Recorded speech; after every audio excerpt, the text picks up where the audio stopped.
Hey, I'm 60. Yeah, this isn't it isn't a Pershing, but the Pershing lower hulls and the Bulldog lower hulls are pretty similar when it comes to like inside.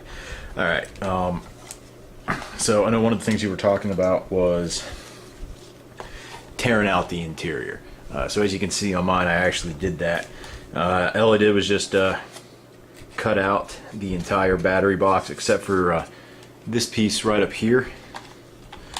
And the only reason I left this piece in here is just to help. It does give it a little bit of bracing on the interiors because it's a full piece straight across, and also because the gearboxes are right back here. So just to kind of help it out a little bit, I just decided to keep this piece here, and that also gives me some kind of backstop so I don't accidentally put anything onto the into the gearbox area itself.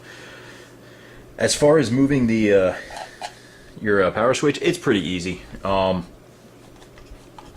Now, for me, I mean, I ended up putting everything onto a board just so I could easily kind of take it all thing out and do whatever I needed to without having the tank right there if I was working on this. Certainly not anything that you have to do, but yeah, as you can see, it opens up a lot of space for you.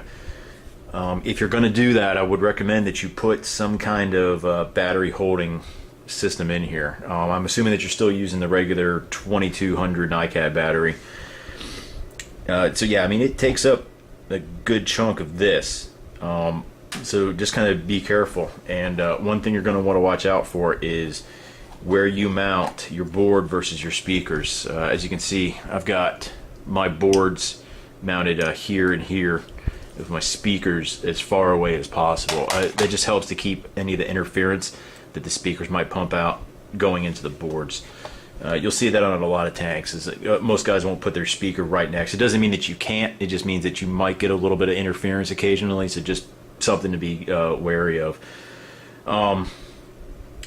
Since Roboticus has already got his stuff up on bracing, I think his is great too. Just go off of his. I think he was going to throw up a video for you later anyway. But once you move all of that, it's pretty easy to kind of put it wherever you want to. By all means, go ahead. As far as not having a whole lot of wiring, you can get away with pretty much keeping all of your wires kind of where you wanted them anyway, without having to really worry about making any new solder connections or anything like that. Best thing to do is, now, just remember, if you're going to take this out, you better be under the impression of that you're going to make the top a quick disconnect. Because if you're not going to make the top quick disconnect, there's no reason to take the battery compartment out. I am in the process of making mine like that, so that's why I took mine out, because I knew I wanted to have it a quick lift off top. If you don't really plan to get under the hood a whole lot on these, really, you probably just want to keep the battery box in. It's not going to cause that much of an issue. Take a look at how far your airsoft system goes up and down and how much clearance you got. You could even possibly mount on top of the battery box.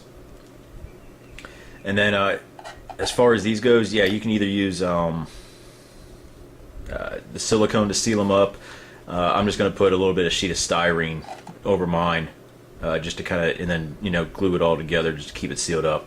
I'm not really too worried about. I'm not going to be driving mine a whole lot in water or anything like that, so I'm not really worried about trying to waterproof the entire interior, especially since I've got holes up here and you've got a hole in the back, and there's a whole bunch of holes that if I forgot one, I mean, even in the gearboxes, even with the screws in there, there's still a chance for water to get in there, just going through the sprocket area, or because it's also a quick disconnect. The upper hull isn't sealed at all, so any water that caught on the tracks and then it's shot out, it'll come in, especially since on the Bulldog, the upper hull actually has a little bit of the turret ring. It kind of sits, just an opening for it right up here. But anyway, this is just some thought for you. It's not too hard to do. I just took a Dremel, and I just Dremel with a cutting wheel, and I just kind of hacked all around in it. I also got rid of the posts that were sitting, the little extra plastic that was sitting out here, and then I got rid of the plastic on the interior here, because this is where my bracing is going. My bracing is a little bit different than Roboticus's, and mine's actually going to be down lower, and that's also going over the posts. He's got his straight up on top, flush with the lower part of the hull, which is cool too. He's got a nice setup for his. I honestly use his, steal his idea for that, but this is just to give you some idea. It's really not that hard to do. All I did was I got some epoxy and I just sealed up the entire edge, and I did that on the bottom of it, and then I came back in and then just put another quick bead all around on the upper, just to really kind of seal that in. And really, once you do that, it helps to strengthen the hull anyway, because now all of this plastic that you took out, you now have something that's helping to support the rest that you just took away. So like I said, just something to think about. Also, I do kind of recommend that you do go ahead and get a soldering iron. If you don't have one already, it'll make it a lot easier for you to move the stuff around. You can just splice new wiring in. Just try to keep it at about the same gauge wire that you have. 9 times out of 10, you could steal wire from any unused piece of electronics that's just sitting waiting to be thrown away or anything like that. Anyway, I hope this helps you. Shoot me a message if it doesn't, or if you have any questions on any of it, I'll be more than willing to help you. I think you've realized, if you haven't already, everyone on the forums are great guys to talk to. Everyone's more than willing to help out and do anything that we can for you. One thing I did want to say is, about the, I understand your RX-18 doesn't have a bottom on it, but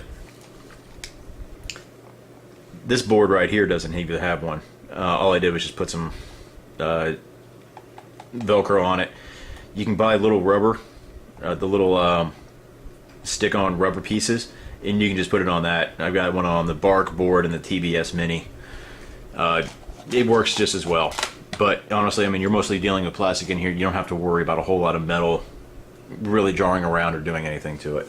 Anyway, that's it. Let me know if you got any questions, and I'm gonna keep apprised of your situation, and I'm sure you'll figure it out, man.